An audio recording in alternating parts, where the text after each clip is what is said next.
Start.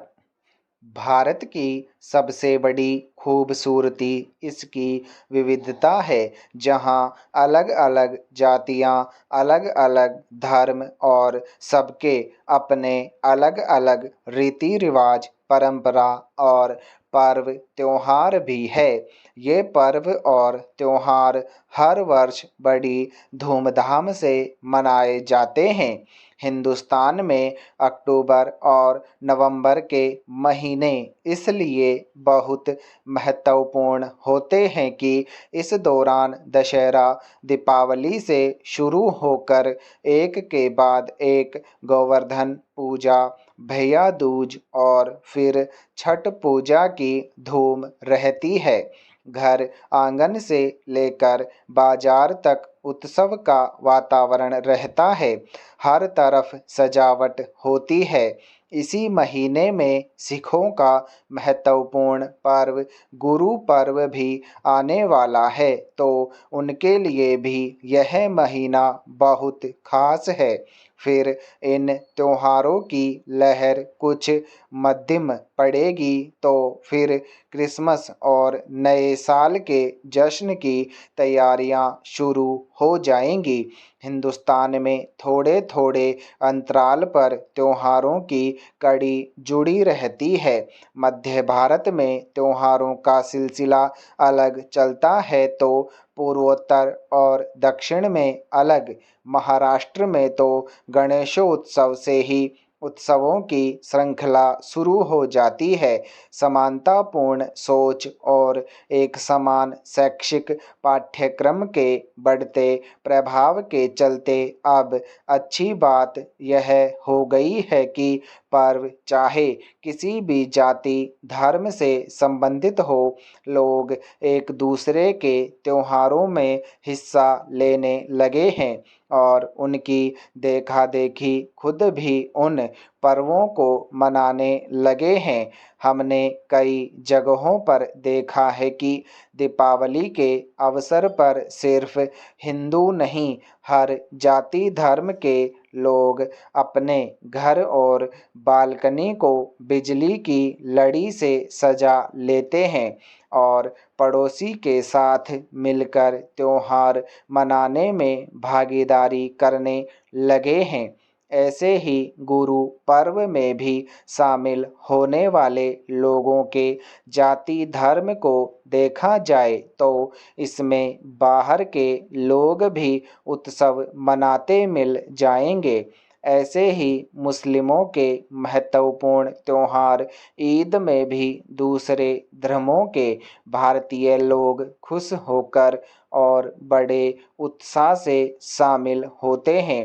Christmas तो जैसे भारत के मुख्य त्योहारों में शामिल हो गया है। पैरा इसीलिए कहा जा सकता है कि विभिन्न त्योहार हमारे देश की खास विशेषता है।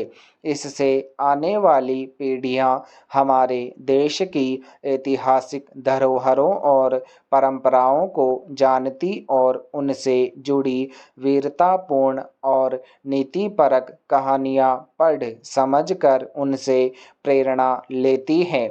हमारा इतिहास और सामाजिक सांस्कृतिक परंपराएं न केवल पुरानी चीज़ों से हमारा परिचय कराती है, बल्कि शुरुआत से लेकर अब तक के बदलाव के विभिन्न चरणों से भी रूबरू कराती है। त्योहार मनाने के पीछे यह सोच भी काम करती है कि इस बहाने हम स्वयं के सृजन से लेकर वर्तमान और वर्तमान की कोशिश से हम भविष्य कैसा बनाना चाहते हैं उसकी नींव गढ़ते हैं। पैरा सिर्फ इतना ही नहीं, त्योहार हमें अपने घर के साथ साथ अपने आसपास की जगहों तथा मोहल्ले को भी स्वच्छ और सुंदर रखने के लिए प्रोत्साहित करते हैं, ताकि सब कुछ चकमक करें। इस कार्य में स्थानीय नेता और सरकार भी भागीदारी निभाते हैं।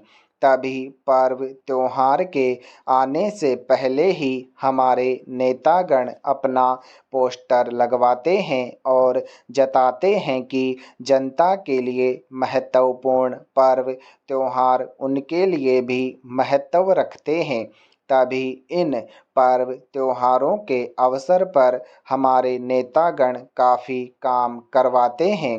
रास्ते की साफ सफाई, लाइटों का इंतजाम, पंडाल और भी बहुत कुछ। इस रूप में वे जनता की होने वाली भीड़ में अपनी राजनीति चमकाने का रास्ता भी ढूंढते हैं। इसलिए भी कहा जा सकता है कि पर्व त्योहार जनता के लिए ही नहीं, हमारे नेताओं के लिए भी बहुत महत्व रखते हैं।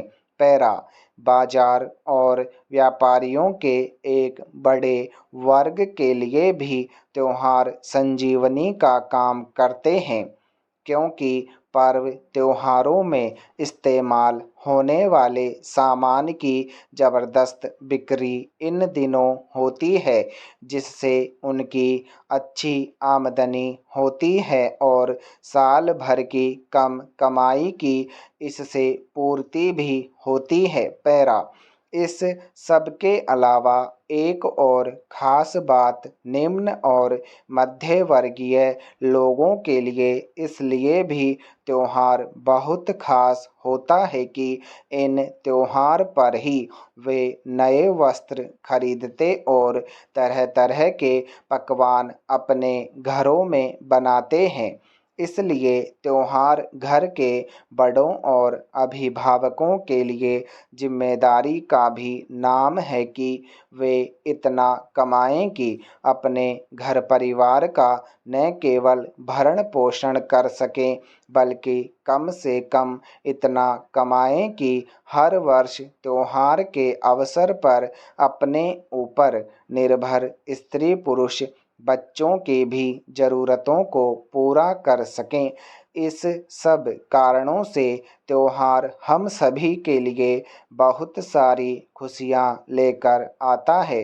अगर त्योहार जीवन से हट जाएं तो बहुत सी चीज़ें छूट जाएंगी, जो कि किसी को भी अच्छा नहीं लगेगा। इसीलिए त्योहार चाहे कोई भी हो, हम सभी के लिए बहुत महत्व रखता है। इस दिन सज संवर कर लगता है कि मानो जीवन ही संवर गया हो। ऐसा हो भी क्यों नहीं, क्योंकि इसमें जीवन को संवारने वाला तत्व जो मौजूद है। पैरा अफगान मुद्दे पर दिल्ली में होने जा रही विभिन्न देशों के राष्ट्रीय सुरक्षा सलाहकारों की बैठक इस बात को दर्शाती है कि भारत का आतंकवाद के विरुद्ध कड़ा नज़रिया और उसके नेतृत्व की दूरगामी सोच ने मध्य एशियाई देशों को भी यह सोचने पर मजबूर कर दिया है कि भारत के सहयोग के बिना आतंकवाद से लड़ना एक कठिन चुनौती होगा, और वह भी तब जब अफ़गानिस्तान में आतंकवाद को पनाह देने का काम परमाणु संपन्न देश चीन और पाकिस्तान मिलकर कर रहे हैं। इस बैठक में रूस और ईरान जैसे देशों के प्रतिनिधियों की उपस्थिति की संभावना से इस बात को और अधिक बल मिल जाता है कि मध्य एशिया में कुछ देश भारत को एक उभरती हुई वैश्विक ताकत के रूप में देख रहे हैं, जिसका लक्ष्य समूचे विश्व को शांति और सद्भावना के सूत्र में बांधकर उनके साथ साथ स्वयं के सामरिक हितों की पूर्ति करना भी है। इससे पहले भी वर्ष 2018 और 2019 में आतंकवाद और क्षेत्रीय सुरक्षा के मुद्दों पर हुई NSA स्तर की बैठक का बहिष्कार कर पाकिस्तान बार बार क्षेत्रीय स्थिरता और शांति के लिए चुनौती खड़ा करता आया है, पर इस बार उसके लिए ऐसा कर पाना संभव नहीं होगा। स्टॉप।